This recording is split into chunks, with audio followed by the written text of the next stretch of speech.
Hello, this is Aguirre. Cashirkan waa cashirkeena noo socdo oo ahaa learning how to use a window Powershell command. Cashirkan waa cashirkii 15aad. Cashirkii 15aad maanta waxaan dhigaynaa command kale oo asagana ka tirsan formatka oo loo isticmaalo galaasadii horena aan ka soo hadalnay sida loo sameeyo format command. Ku dheeraan maayo waxaan tegaa windowga halkaas waxaan ku taabgareynayaa get process aan leeyahay. Get process markaan dhaho wuu ii soo baxayaa kabacdi space aan leeyahay calaamadii formatkaan taabanayaa format aan taabgareynayaa slash aan leeyahay list aan dhahayaa aragtaa markaan intaan taabgareeyo intaan waxaa weeye waa formatka oo listka weeyaan tan oo rabaa inaan tago waxaa weeye listka powerpoint powershellka ayaan tegaynaa oo ku soconayaa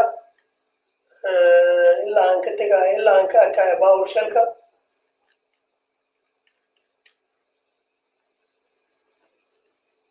Okay, qaybtan waa aragtaa listka markuu ku siinayo formatka wuxuu ku siinayaa ID numberka handle CPU-ga iyo SI-ga numberkiisa iyo PowerShell-ka. Hoosaan tegayaa oo ku soconayaa hoosaan tegayaa halkaas haddana waxaan rabaa inaan ku taabgareeyo get process aan leeyahay. Marka ii soo baxda get process waxaan leeyahay space aan leeyahay slash name aan dhahayaa. Nameka markuu ii soo baxo kabacdi waxaan tegayaa powerkaan leeyahay ama PowerShell aan rabo. Markaan dhaho waxaan kasii tegayaa waxaan garaacayaa formuladii calaamadooda ayaan garaacayaa space aan leeyahay. Markaan dhaho format aan dhahayaa slash aan dhahayaa list aan tegayaa meesha listka space aan leeyahay slash aan dhahayaa property aan tegayaa space aan dhahayaa star aan dhahayaa.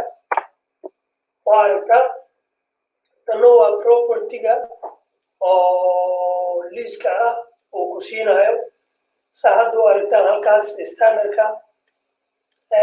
haddaan ku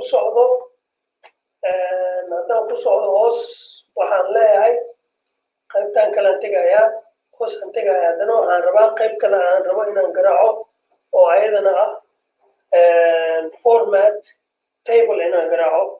Marka waxaan leeyahay get process aan leeyahay.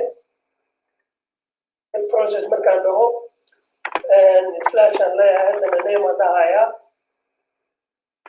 haddana waxaan leeyahay power aan dhahayaa PowerShellkan ii soo baxaayo space aan siinayaa calaamadii formatkaan sameynayaa format aan dhahayaa slash aan leeyahay. markaan slash dhaho table aan dhahayaa